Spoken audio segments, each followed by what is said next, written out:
Баршаңызға сәлем достар. Бүгін имбирь қосылған жаңа жылдық осындай өте керемет печенье дайындайтын боламыз.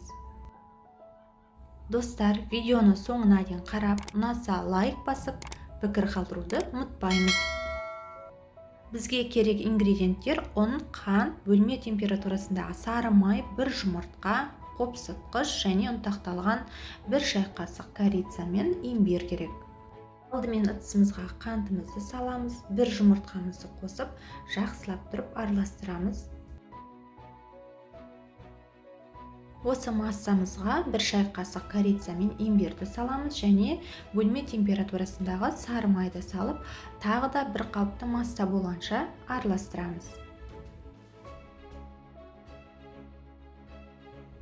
Енді ұнды аз-аздан салып бастаймыз. Әркімде ұн әртүрлі болғандықтан біреуде көп, біреуде аз кетеді. Үстіне қопсытқышты салып, жұмсақ, қолға жабыспайтын қамыр илейміз.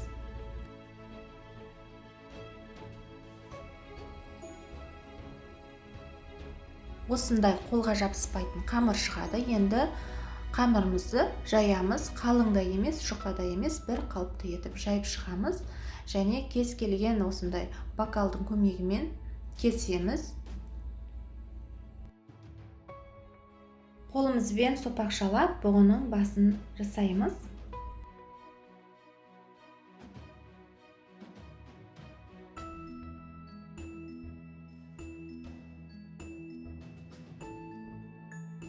Барлығын табаға орналастырып, үстінен дайын крендельке печеньесін, яғни бұғының мүйізі ретінде осылай жапсырып салып шығамыз және M&M's кәмпиттерімен көзін және мұрындарын жасап салып шығамыз.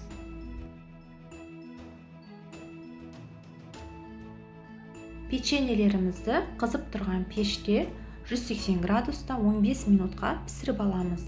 Өзіңіздің пешіңіздің, яғни қызу жылдамдығын қойсаңыз болады.